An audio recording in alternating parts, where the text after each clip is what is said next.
आप देख रहे हैं न्यूज एक्सेस 24/7 खबरों का केंद्र, सच के साथ हर समय।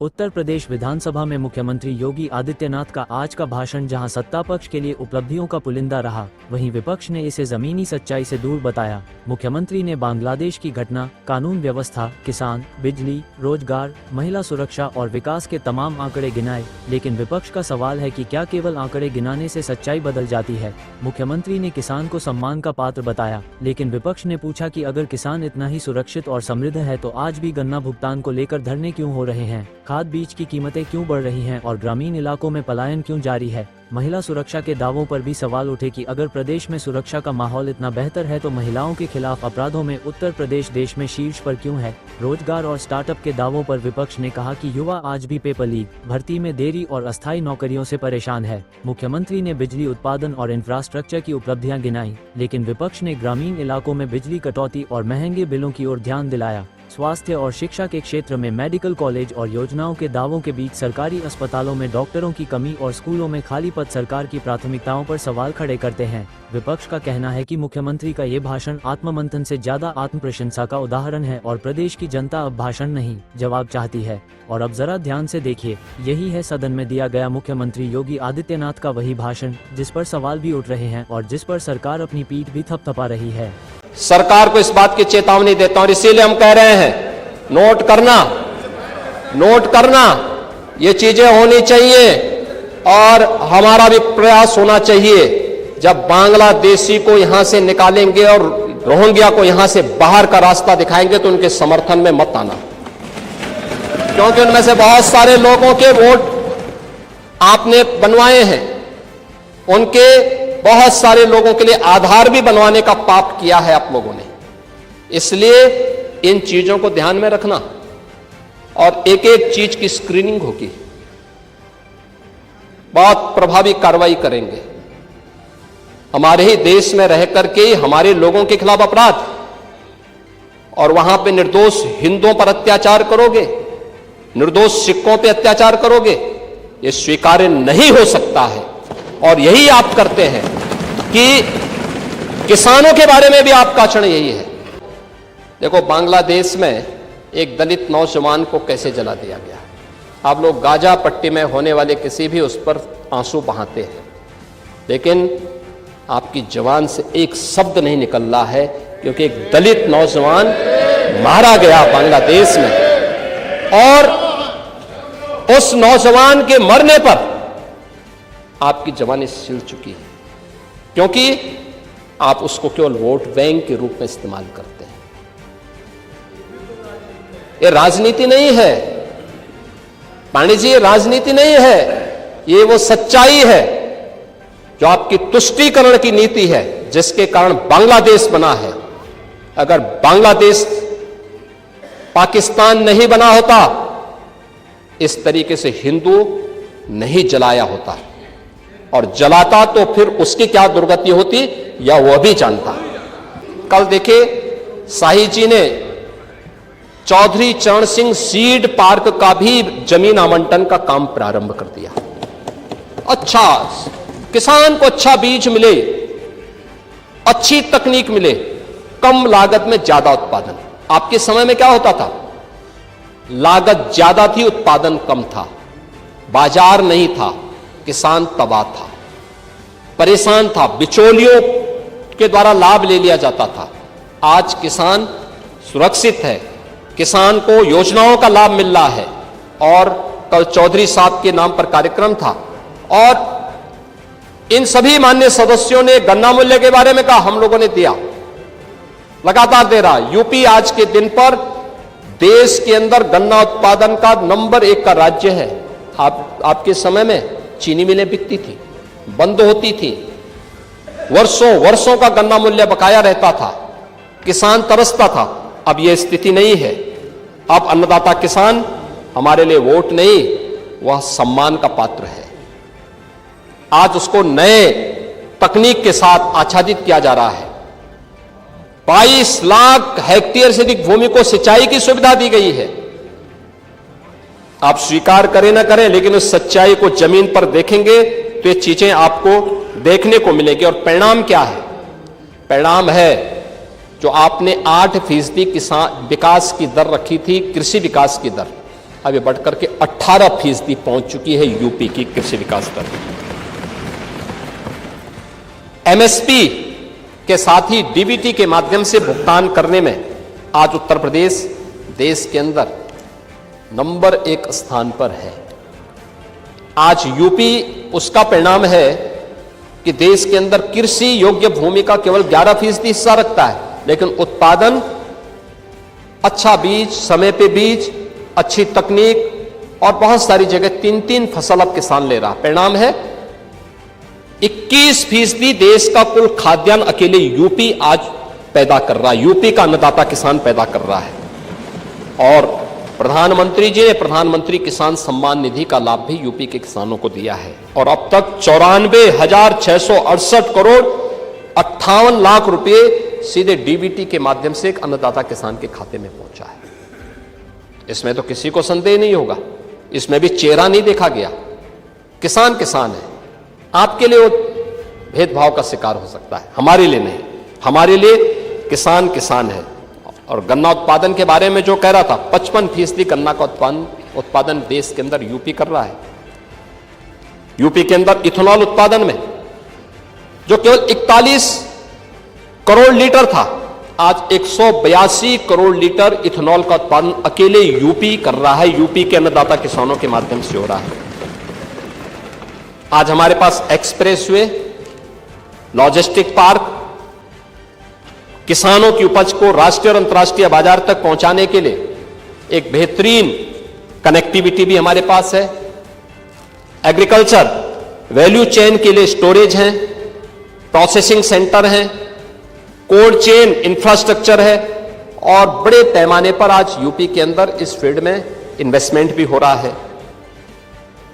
हमने यहां पर हर खेत को पानी देने के जिस लक्ष्य को आगे बढ़ाया है, नहरों के माध्यम से, तो देश के अंदर 86% सिंचित भूमि अकेले यूपी के पास है। यूपी सर्वाधिक सिंचित भूमि रखता है देश के अंदर।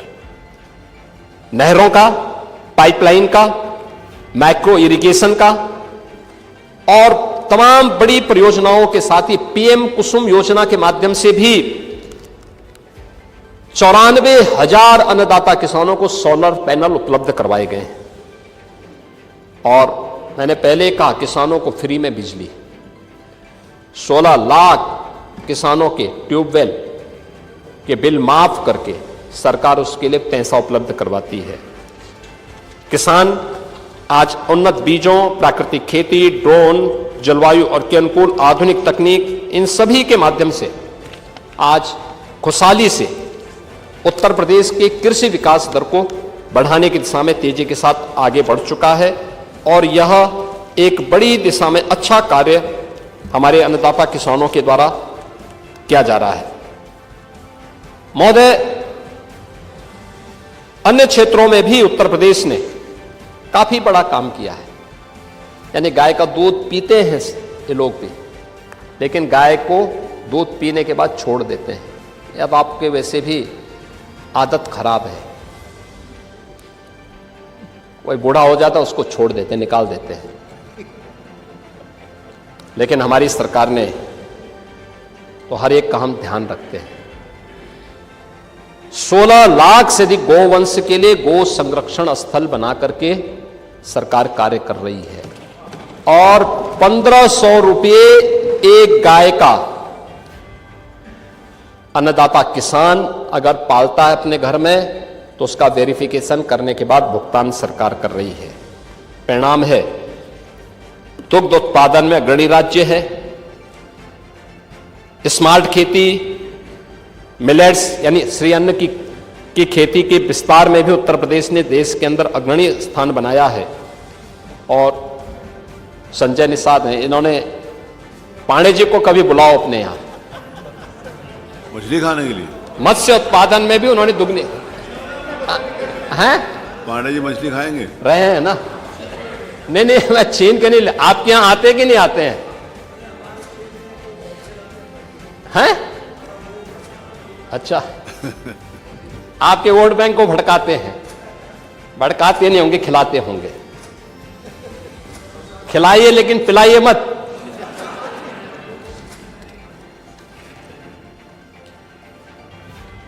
महोदय,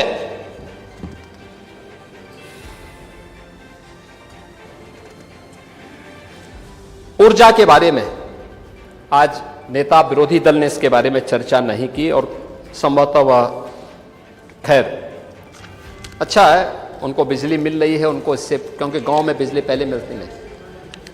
अच्छा, आप नहीं, ये चीजें दिखाती हैं कि गांव में, देखिए वैसे भी गांव में बिजली मिल रही है तो आप संतुष्ट होंगे। आप देखिए शिवपाल जी के बगल में बैठ जाते हैं, थोड़ा संगत का असर पड़ जाता है, लेकिन वैसे आप सच बोलते हैं। लेकिन यह सच्चाई थी कि 2017 के पहले उत्तर प्रदेश के अंदर जो पावर प्रोडक्शन था वह कुल 7,159 मेगावाट का था। आज 11,595 मेगावाट का उत्पादन अकेले यूपी के अंदर, हम लोग यहां पर यूपी के अंदर पावर जनरेट कर रहे हैं। अभी हाल ही में जो हमारी अभी कुछ प्रारंभ होने जा रही है, इसमें से 6,541 मेगावाट की नई परियोजनाएं हमारी बहुत जल्दी उत्पादन शुरू कर देंगी, जिसमें घाटमपुर, खुर्जा, अनपरा ई, ओबरा डी, मेजा, इन सब की 6,541 मेगावाट के अतिरिक्त इससे हमें मिलेगी। यानी आने वाले समय में अकेले यूपी 18,136 मेगावाट बिजली का उत्पादन करेगा। पीएम सूर्य घर मुफ्त बिजली योजना में 1 गीगावाट की सोलर क्षमता हम लोगों ने हासिल की है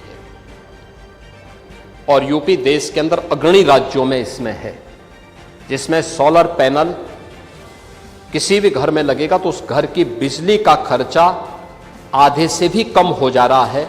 अगर वो व्यक्ति उसको ठीक ढंग से देखभाल कर लेगा तो बहुत अच्छे ढंग से इसको आगे बढ़ाने में सरकार आगे कार्य कर रही है। सुरक्षा का परिणाम है कि जो पहले वोमेन फोर्स, महिला जो शक्ति थी, ये जो काम करती थी पहले, कामकाजी महिलाओं को काम करने का जो पहले स्कोप था 17 के पहले, वो केवल 13% था। आज उसका शेयर उत्तर प्रदेश के अंदर बढ़कर के 35% से अधिक हुआ है, 36% के आसपास हुआ है। और सुरक्षा के बेहतरीन वातावरण का परिणाम है कि अब नाइट शिफ्ट में भी महिलाएं काम करने के लिए जा रही हैं, कहीं कोई सुरक्षा की कोई समस्या नहीं है। युवाओं के लिए एक नई स्कीम सीएम युवा उद्यमी के रूप में हम लोगों ने लागू की है और मुझे प्रसन्नता है कि 1,10,000 से अधिक युवाओं को अब तक इस योजना के माध्यम से हम लोगों ने गारंटी मुक्त और ब्याज मुक्त ऋण की सुविधा उपलब्ध करवाई है। आज प्रदेश में एक बेहतरीन स्टार्टअप का इकोसिस्टम भी खड़ा हुआ है। 18,000 से अधिक startup, 76 incubator, 7 centre of excellence और 8 यूनिकॉर्न आज अकेले यूपी में हैं। प्रदेश ने आज इस दिशा में बेहतरीन कार्य किया है और मुझे लगता है कि अभी हाल ही में जो centre for monitoring Indian economy CMI द्वारा जो बेरोजगारी की दर के आंकड़े जारी किए गए हैं देश के अंदर, उसमें यूपी की बेरोजगारी की दर जो 17 के पहले 19% थी, आज वो घट करके 2.21% पर रह गई है। यह सीएमई के द्वारा जो अभी डाटा जारी किए गए हैं वह भी यूपी के अंदर है। आप वेलफेयर स्कीम में बात करेंगे, दिव्यांगजनों, निराश्रित महिलाओं और वृद्धजनों के लिए पेंशन की राशि, आप याद करिए आपके समय में 300 रुपया मिलता था और वह भी आधा अधूरा। ओह, वो भी आधा अधूरा। आज डीबीटी के माध्यम से हम 1,06,00,000 परिवारों को 12,000 रुपये साल का पेंशन की सुविधा दे रहे हैं। डीबीटी के माध्यम से पैसा उनके खाते में जाता है। समाजवादी पार्टी ने तो छात्रों की स्कॉलरशिप में भी घोटाला कर दिया था। अनुसूचित जाति जनजाति के छात्रों की स्कॉलरशिप रोक दी थी और अब तो सरकार ने तय किया है कि छात्रवृत्ति दीपावली के पहले और जो बचेंगे वह गणतंत्र दिवस के पहले उन छात्रों को प्राप्त हो जानी चाहिए। यह सरकार ने इसको किया है और इसमें प्राथमिकता के आधार पर सरकार कार्य कर रही है। आज प्रदेश के अंदर जो सरकार के द्वारा कार्य प्रारंभ किए गए, इसमें स्वास्थ्य के नए, उसमें मेडिकल कॉलेजेस की संख्या अब बढ़कर के यूपी के अंदर यह 81 हो गई है। आपके यहां भी मेडिकल कॉलेज है माधव बाबू के नाम पर।